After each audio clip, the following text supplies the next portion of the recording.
Okay, so good morning everyone. Welcome to my YouTube channel.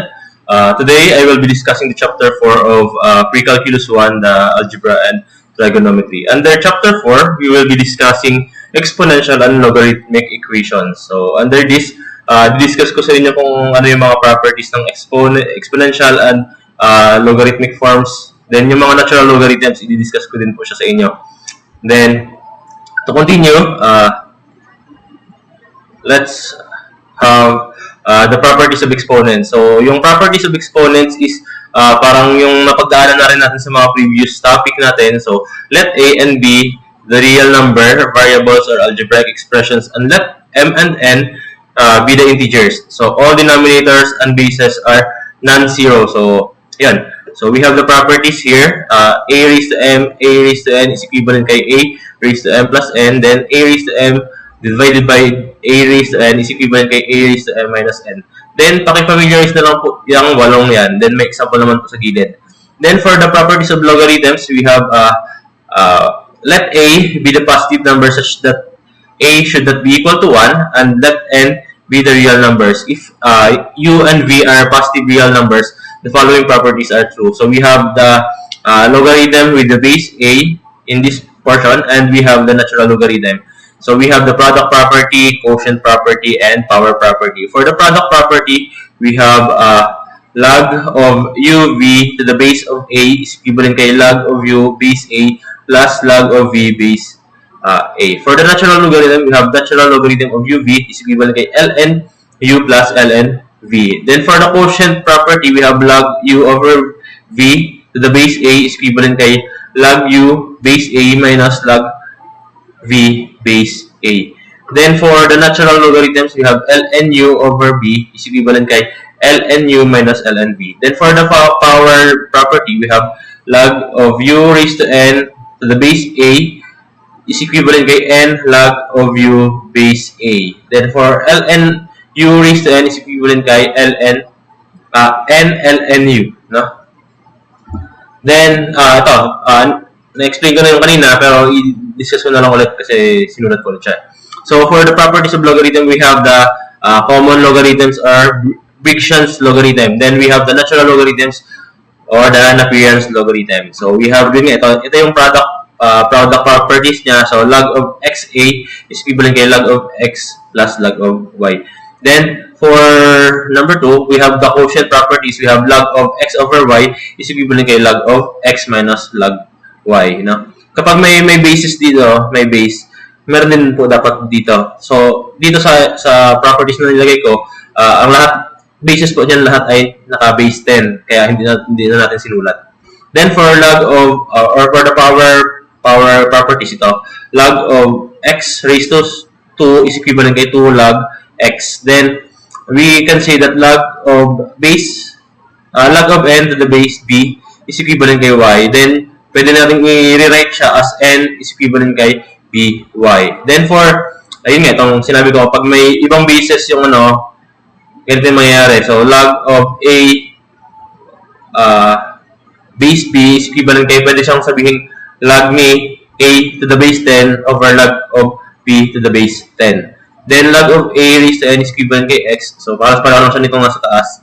Then, for log of a, log of b over a, log of b to the base a is equivalent kay 1 over log of a to the base b. Di ba? Hirap basahin. Okay. So, natural logarithms or Napierian's logarithm. So, we have the product properties. So, ln xy is equivalent kay ln x plus ln y. Then, for the quotient property, we have ln x over y is equivalent kay ln x minus ln y. Then, for the exponential or yung may e, ln e raised to x is equivalent kay x. So, pag nakakita kayo ng ln e x, so equivalent lang yun kay x. Then, for ln x raised to n, so we can see that n ln x. Then, for e raised to ln x, we can see that it is equivalent kay x lang. Then, for ln e, so equivalent po siya sa 1. So, pakipamiliarize na lang po yan kasi magagamit po natin siya along the process ng pag-solve. Pero, yun nga, ito kasi halos hindi na masyado siyang, kapag sa college kasi, more on kinakalkyo na lang yan, then shift solve, lalabas na po yung sagot niya. Pero syempre, part nung learnings nyo is kailangan ko i-discuss yung pinaka-basic.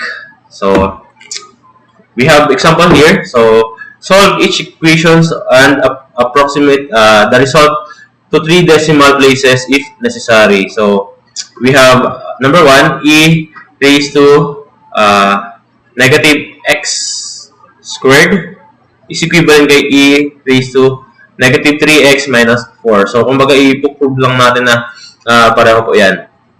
So, yung solution po ay ito nasa gilid. Ito. So, we can say that e raised to negative x squared is equivalent kay e raised to negative 3x minus 4. So, ito siya. So, first, write the original equation. So, dito. So, we can say that e raised to negative x squared is equivalent kay e raised to negative 3x minus 4. Then, 1 by 1 property. So, halos pareho naman siya ng bases. Ito. So, lalabas, we can rewrite it as yung exponents na lang po. So, negative x squared is equivalent kay negative 3x minus 4. Or, we can say that itong equation sa taas, i-multiply natin siya ng ln. No? Para maging equivalent kay 1 siya, so matitira na lang is yung exponents na magiging base na siya. No? So, lalabas, negative x squared is equivalent kay negative 3x minus 4. So, we can rewrite it, transpose mo ito sa kabila. We can say that x squared minus 3x minus 4 is equal to 0. Then, naka-general form to. So, factor out natin para makuha natin yung values ng x. So, since naka-x squared po siya, so we have two values of x. So, x plus 1 times x minus 4. So, therefore, x is equivalent kay negative 1 and x is equivalent kay 4. Then, for example, number 2, 3 times 2x minus 3 times 2 raised to x is equivalent kay 42. So, we can say that ito yung solution niya. So, first, write the original equation. So, we have 3 times 2x, 2 raised to x is equivalent kay 42. Then, pwede natin ilipat yung 3. So, magiging divisor siya dito sa 42. So, 2 raised to x is equivalent kay 42 over 3. So, we have 42 over 3 is 14. Then, divide each side by divide each side by 3. Then, next is take the logarithm of yung number 2. Yung itong pangalawang is ilo-logarithm natin siya. So, we can say that log of 2? Log of 2 raised to x, the base 2 is equivalent kay log of 2 raised to log of 14, the base 2. So, mangyayari, ito, log of 2 base 2 is 1.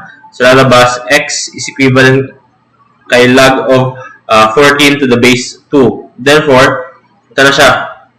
Inverse property. So, ito na nga yung lalabas niyan. Tapos, x is equivalent kay ln 14 over ln 2 is equivalent kay 3.807. Then, for number 3 and number 4, ito lang din siya. Babasahin ko lang din naman yan. So, mas mabuti pa na next example na lang tayo na which is isa-solve ko talaga siya para at least mas maintindihan nyo, no? So, basahin nyo na lang po siya. E raised to x plus 5 is equal to 60. So, first write the original equation, then subtract 5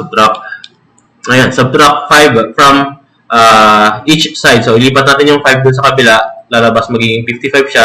Then, take the natural logarithm of each side. So, multiply mo siya ng ln, yung both sides para matanggal natin yung ln e mamaya. No? Kasi based dun sa properties natin, ln e is equivalent kay yung sa exponents.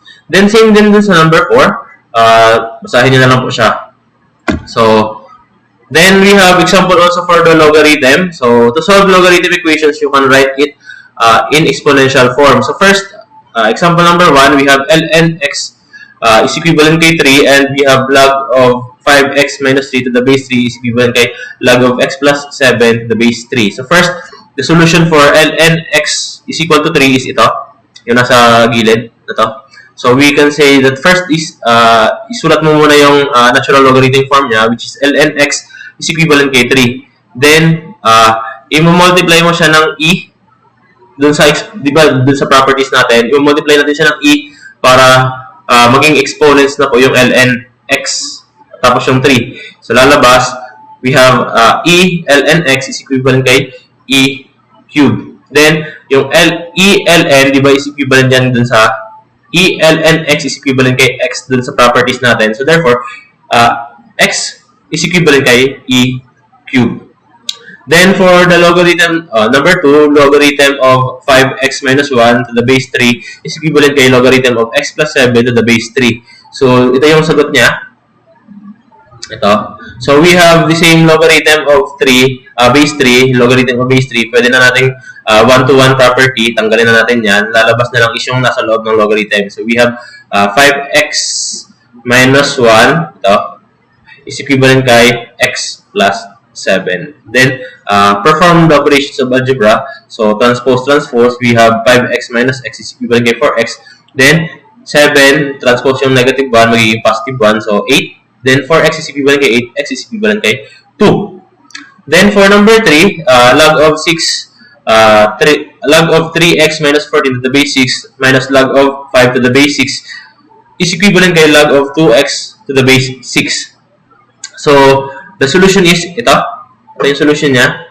So, we have ito is quotient properties. Papasok siya sa quotient properties kasi, di ba, log of x minus log of y is equivalent kay log of x over y. So, lalabas, ito ay quotient property. So, we can see that this equation na log of 3x minus 14 to the base 6 minus log of 5 to the base 6 is equivalent kay dito. No? Lalabas, log of 3x minus dapat, siguro, minus yan. Minus 14 all over 5 is equivalent kay log of 2x. So, paki-take note na lang positive yan kasi positive yung solution natin na type error lang po. So, we can say na pareho naman ng logarithm at saka yung base. So, pwede na natin 1:1 property. Tanggalin na natin yung log 6 dito. So, lalabas itong 3x plus 14 over 5. Ito. Then, yung 2x na matitira dito. Then, perform the operation. Itong 5, multiply mo dun sa 2x. Lalabas 3x plus 14 is equivalent kay 10x. Then, perform algebraic properties. So, yung pagsagot din sa algebra, yung lahat ng may variables pagpasamahin, then yung whole number is ilipat sa kabila. So, lalabas, yung 10x ilipat ko sa kabila, bali 3x minus 10x na siya, so lalabas 7x, negative 7x. Then yung 14 is itatranspose ko sa kabila, lalabas negative 14. So, negative 7x is equivalent kay negative 14, therefore, x is equivalent kay 2. Then, for number 4, we have 2 log of 3x to the base of 5 is equivalent kay 4. So, yung 2, pwede kong i-divide na dito agad. So, ito yun. 2 log of 3x to the base 5 is equivalent kay 4. So, itong 2, dinivide yung 4 dinivide ng 2, kaya naging 2 na lang sa dito. So, log of 3x to the base 5 is equivalent kay 2. Then, we have the properties of logarithm. So, 5 log of 3x, 5 log of 3x is equivalent kay 5 squared. Then, 3x is equivalent kay 25. X is equivalent kay 25 over 3. So, yung 5 log of 3x to the base 5 is, minultiply lang siya ng base, which is yung 5 dito, para matanggal yung 5 log of 5. No? Kaya, ang mangyayari, yung exponents na mismo yung lalabas dyan na, Okay? So, para mas maintindihan ninyo, isa-solve natin siya ng mano-mano, yung hindi ko babasahin lang siya. So, para at least mas ma-appreciate ninyo. Sana all na-appreciate ba? Okay. So, we have, exercise number 4. Sagutan natin yung mga problem dyan sa exercise number 4 ninyo. So, kung kayo ay nanonood ng aking video, may isasagot na kayo dyan sa inyong module na binigay ko. At, or kung nakasagot na kayo, is madadouble check nyo kung tama yung ginawa ninyo. Parang nagmamantika yung mukha ko. Kaya nga. Okay, tuloy na tayo. So, solve the exponential equations by algebraically. So, first, sulat mo muna number 1. We have problem number 1. 2e raised to x is equivalent kay 10. Then we have number 2, which is 3 multiplied by 5, x minus 1 is equivalent kay 21. Then we have number 3.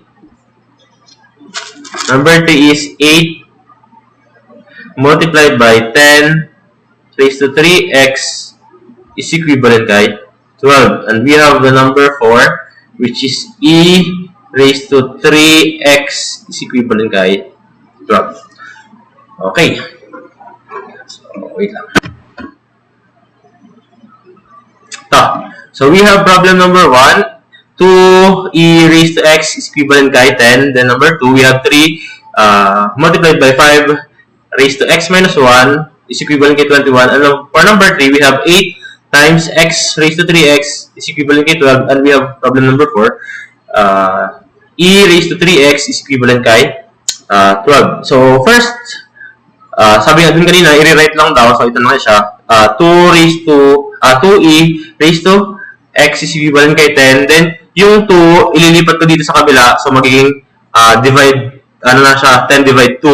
So, lalabas yan ay e raised to x is equivalent kay 10 over 2. Diba? Then, we can say that, ito, yung e raised to x is equivalent kay 10 over 2 is, i-multiply ko siya ng ln, natural logarithm, or appearance logarithm. So, lalabas, ln e raised to x is equivalent kay ln 10 over 2. Or, 10 over 2 is equivalent kay 5. So, lalabas yan ay ln 5. Right? Therefore, diba si ln, diba dun sa properties natin, ln e raised to x is equivalent kay x. Therefore, itong ln e raised to x is lalabas yan ay x is equivalent kay ln 5. Therefore, x is equivalent kay 1.09438. Okay?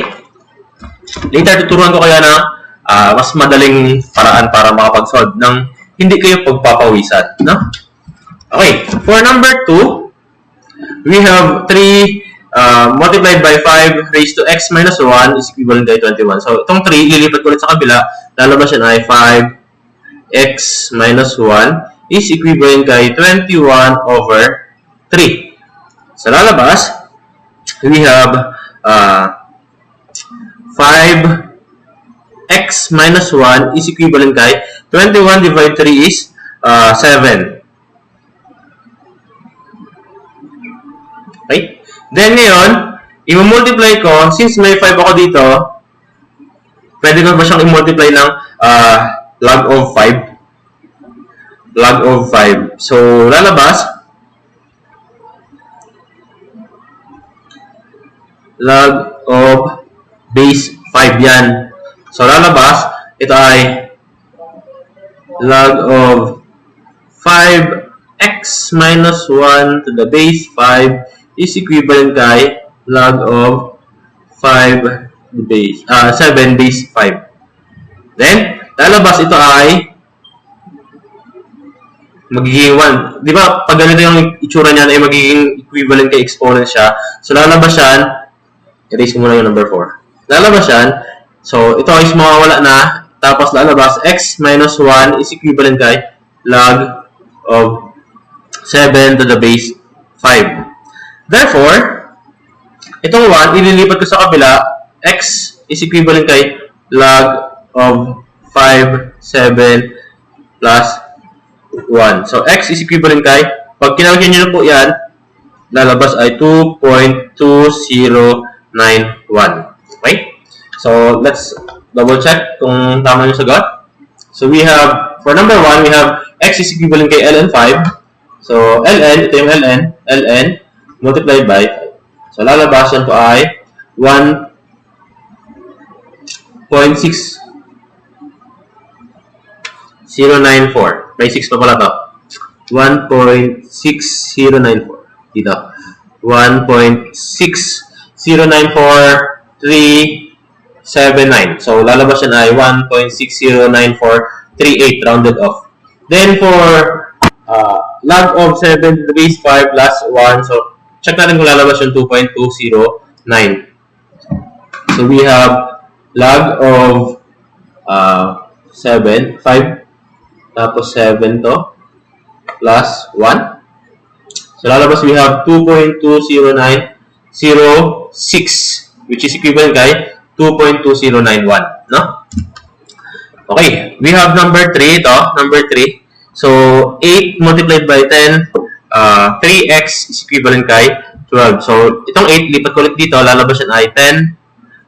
3x is equivalent kay 12 over 8. Then, since 10 to, so mag-multiply ulit ako ng logarithm. So, take the logarithm form. So, log of 10 raised to 3x is equivalent kay log of 10 times 12 over 8. Yes? Okay. So, kung ano lang yung dito, yun lang din yung magiging base ng log mo para at least matatanggal natin siya pag sinolve na natin. So, itong log of 10 to the base, log of 10 to the base 10 is equivalent yan kay mawala yan. So, lalabas yung exponent ng value na lang. Yun na lang matitira dyan. So, lalabas tayo. Magiging 3x is equivalent kay log of 10 times 12 over 8. Therefore, x is equivalent kay log of 10 times 12 over 8 divided by yung 3. So, x is equivalent kay ito. X is equivalent kay log of 10 multiplied by 12 over 8 tapos divided by 3. So, lalabas yan ay 0.058697. Ito. Okay? So, yun. Ganyan po siya pag-solve. So, kung ano lang yung base, kung ano yung dito natin, yun yung gagawin yung logarithm na base niya para at least matatanggal natin siya. Pero yun nga, sabi ko kanina, tuturuan ko kayo kung paano mas madali siyang i-solve, yung hindi kayo pagpapawisan.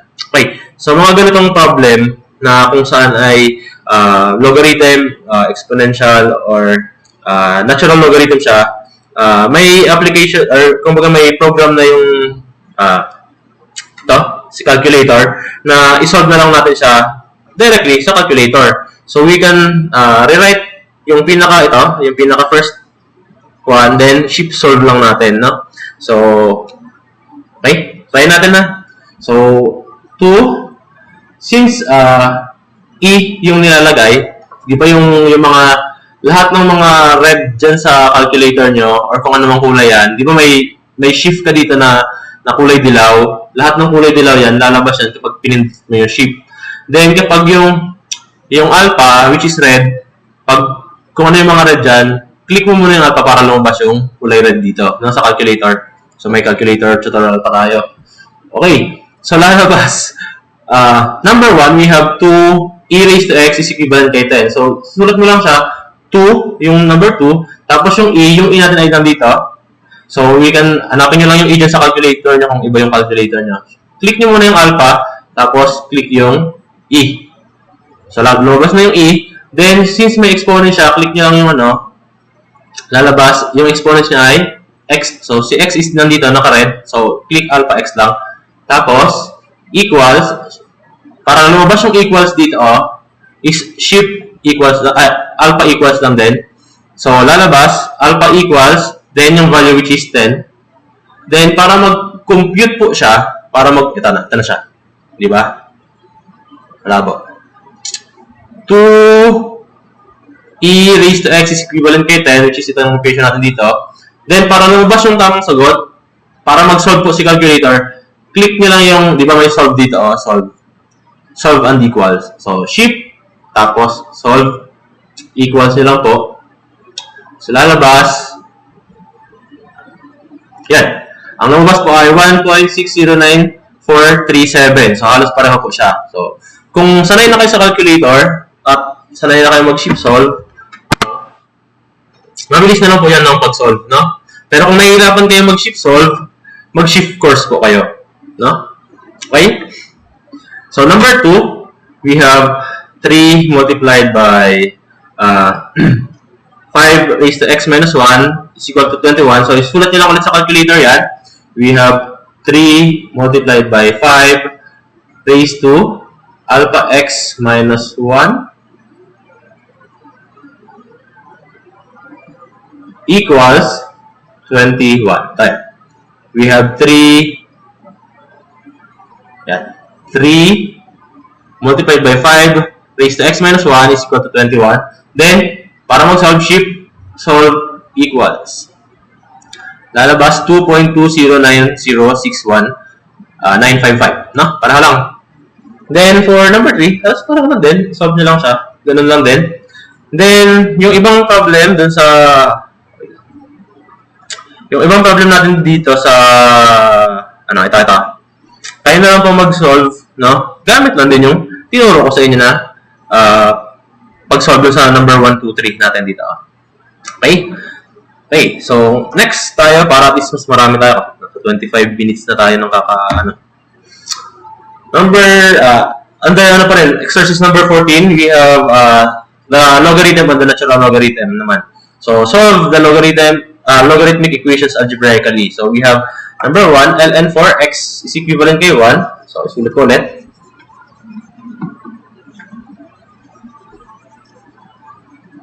Sulat ko muna siya para 1. So, we have number 1. Isa-solve ko lang si number 1, number 2, at saka si number 4 and 5 siguro. Para at least ay, isa lang na logarithm. So, we have ln for x is equivalent kay 1, and we have number 3, number 2. So, number 2 na lang. Number 2, we have ln, the square root ni x minus 8 equals 5.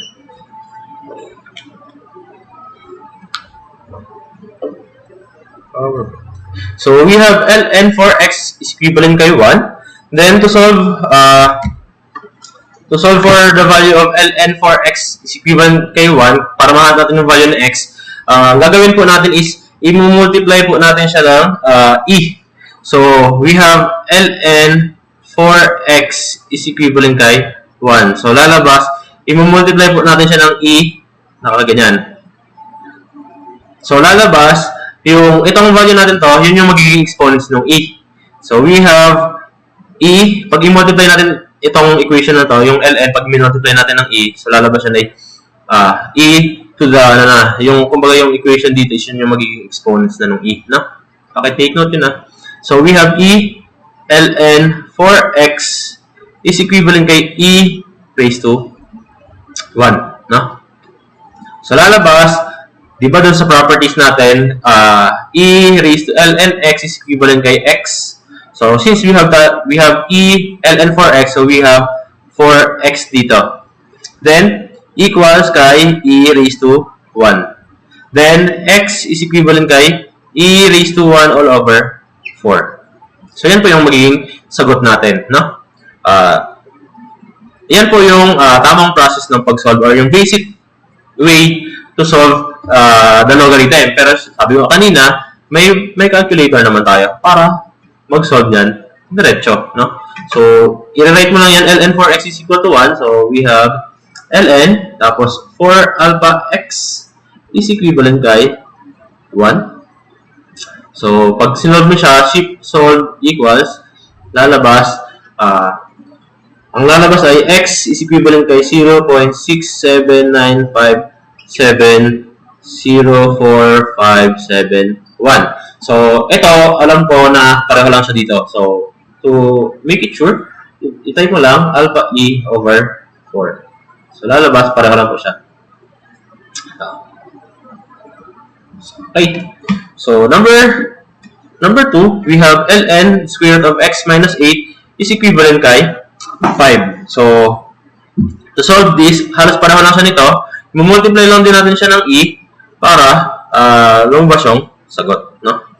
So, ln, the square root ni x minus 8 is equivalent kay 5. So, multiply ulit natin ng e raise.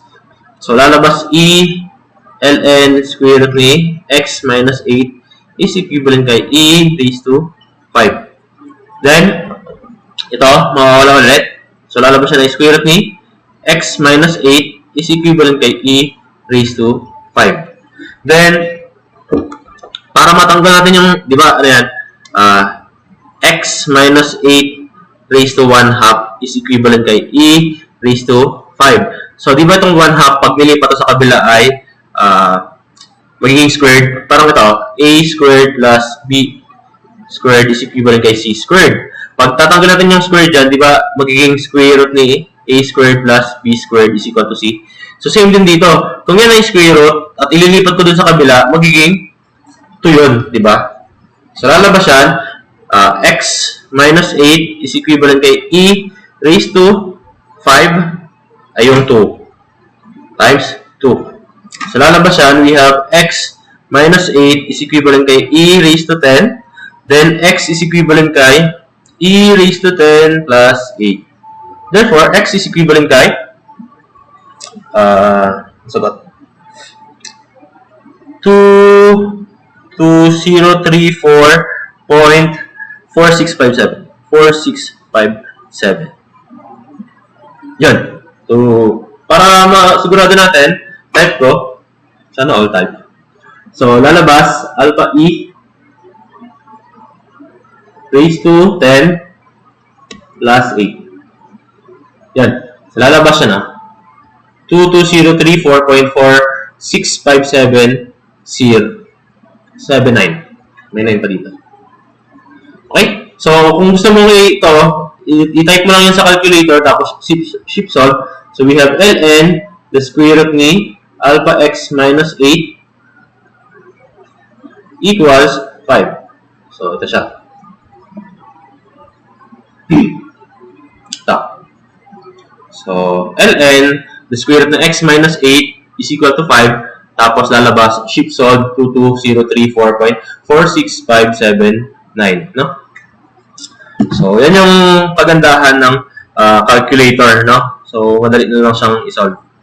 So, kapag may mga na-encounter kayong problem na ganyan, so, diretso siya, no? Maliban na lang kapag pinapa-required kayo ng solusyon during exam. Okay? Number 3? Hindi. Kaya nang sumagot ng number 3. Itong number 3 dyan. Kaya nang sumagot niyan, so, sagutan na lang natin yung number, ano ba ito? Number 5 sa module nyo. Yung ito, number 4 tsaka number 5. So, bali yan ay number 20 ata to. Number 17 and number 19 sa modules ninyo. No? Okay, sagutan natin siya para makita ninyo. So, we have number 3. We have number 4 pala. Number 4. 5 log of x minus 2 to the base 10 is equivalent kay 11. Then we have number 5. Log of 8x minus log of 1 plus the square root ni 2. Kay ma'am, ano pa rin? Ma'am Mas. Ako may dumaan. Diyan mo, ma'am. Thank you. Minus plus the square root of x equals 2. Okay? So, lalabas, number 4.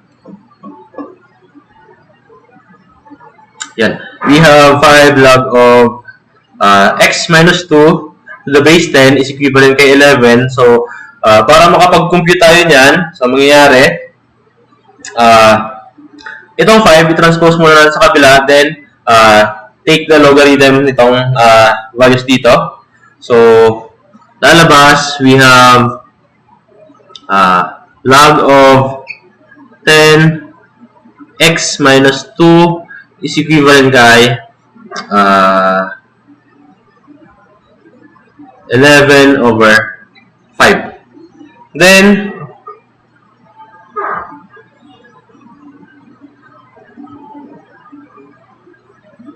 okay. So, we have log of 10 times x minus 2 is equivalent kay 11 over 5. So, para matanggal natin yung log dyan, yung logarithm, so we can multiply it by 10 exponents. So, lalabas siya ay 10 log of 10 x minus 2 is equivalent kay 10 to 11 over 5. Then, lalabas, we have itong 10 log of 10 is mawawala yan. So, therefore, yung exponents, itong x minus 2 na lang malitira dyan. X minus 2 is equivalent kay 10 times 11 over 5. Therefore, x is equivalent kay 10, 11 over 5 plus 2. So, pag i-compute, x is equivalent kay 10 raised to 11 over 5 plus 2 is equivalent kay 160.48931. Okay, to double check, you can rewrite this on your calculator, then click Shift Solve. Okay, so we have 5 log of 10 multiplied by alpha x minus 2 equals alpha equals 11. Then Shift Solve equals, lalabas siya na yung 160 to 160.4893192, no? 93192. Okay? So, we have number 5. Sagutan natin yung number 5. We have log of 8x to minus log of 1 plus the square root of x is equivalent kay 2. Okay? Therefore, ito, di ba ito ay quotient property. So, we have the quotient property of log of 8x minus log of 1 plus the square root of x. So, lalabas yan ay logarithm of 8x all over 1 plus the square root ni x is equivalent kay 2. Right? So, lalabas, ito kasi may base 10 ulit to. So, log of, pag wala nakasulat, automatic by base 10 siya. So, ngayon, mamultiply ulit natin siya ng 10 exponents. Okay? So, lalabas siya na 10 log of 10 times 8x all over 1 plus the square root of x is equivalent kay 2. So, ito naman natanggal. Lalabas 8x, ito pala ay 10 raised to 2. Ito ay 8x all over 1 plus the square root of x is equivalent kay 100. Then, ito, transpose doon para makapag-compute. 8x is equivalent kay 100 multiplied by 1 plus the square root of x. Therefore, lalabas ito, pag sinulpa natin yan, lalabas x is equivalent kay 180.38 379. Okay? So, lalabas yan po yung sagot. Masilaw. 180.38379. So, para mas, dun pa lang, mag-shift solve ka na, no? Sulat natin.